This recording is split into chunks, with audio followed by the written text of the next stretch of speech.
Day, celebrated on the 3rd of February, is a day set aside to honor and appreciate the path paved by female doctors. Recognized for significantly marking the day when the first woman in history to earn her degree in medicine was born. The National Women Physicians Day is a special and a milestone for the whole world to recognize and appreciate. Elizabeth Blackwell, as is the name of woman, was a United States-based medical student who courageously earned her medical degree. With this achievement, Dr. Elizabeth Blackwell began a movement that would far outlive her and serve as a motivation for every other woman after her that wanted a medical degree.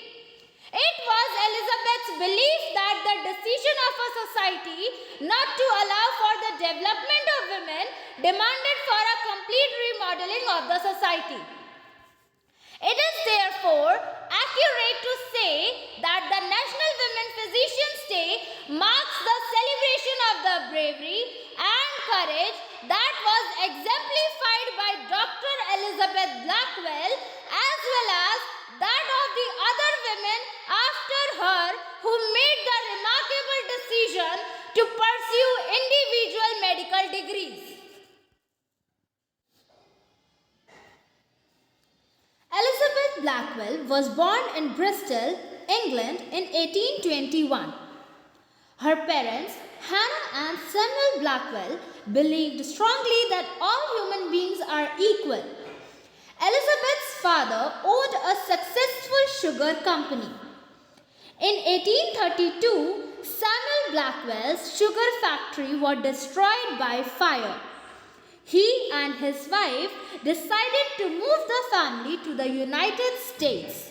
Elizabeth was 11 years old. The Blackwells settled in the New York City, but Mr. Blackwell's business there failed. The family moved west to the city of Cincinnati on the Ohio River. Samuel Blackwell was sick for much of the trip. He died soon after arriving in Ohio. To help support the family, Elizabeth and her two older sisters started a school for girls in their home. Two younger brothers found jobs.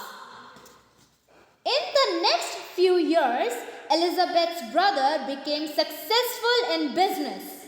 The girls continued operating their school, but Elizabeth was not happy. She did not like teaching.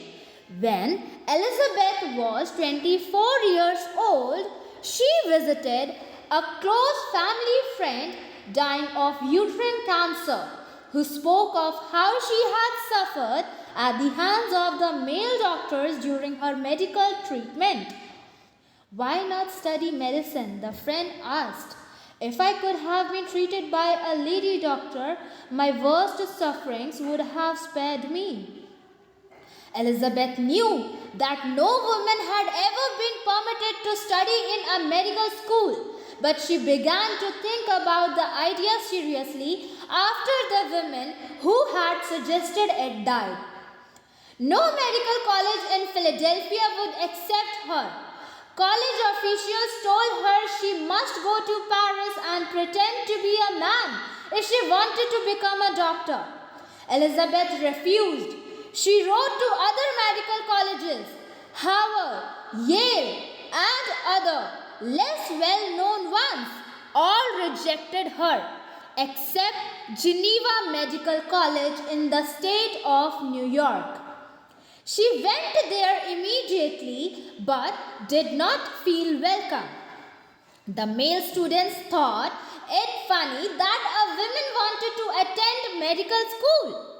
Elizabeth Blackwell faced many problems in medical school. Some professors refused to teach her. Some students threatened her, but finally they accepted her. Elizabeth graduated with high honors from Geneva Medical College in 1849. She was the only woman in the Western world to have completed medical school training. 3 months later, Elizabeth Blackwell went to Paris to learn to be a surgeon. She wanted to work in a hospital there to learn how to operate on patients, but no hospital wanted her. No one would recognize that she was a doctor. A hospital for women and babies agreed to let her study there, but she had to do the task of a nursing student.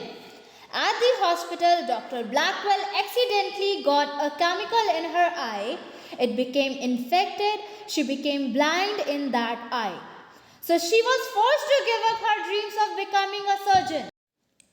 Instead, she went to London to study at St. Bartholomew's Hospital. There, she met the famous nurse Florence Nightingale. Elizabeth had many dreams.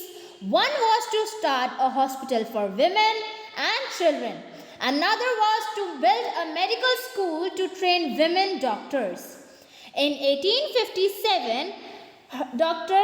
Emily Blackwell, her sister, joined Elizabeth Blackwell at her clinic in New York. Together, they opened a charity hospital, the New York Infirmary, for indigent women and children.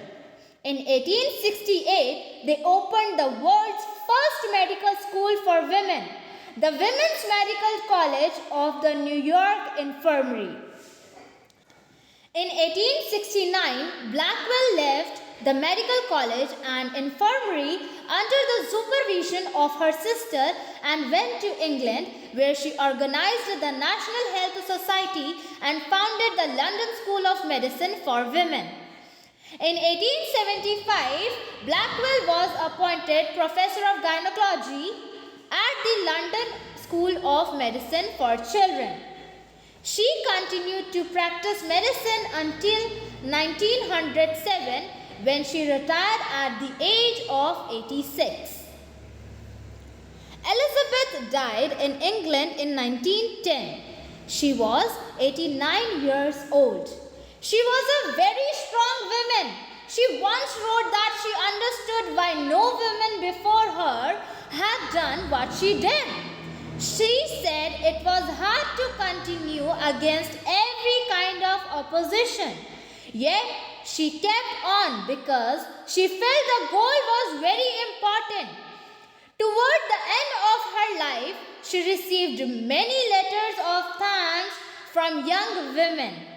One wrote that Dr. Blackwell had shown the way for women to move on. So why do we celebrate National Women Physicians Day?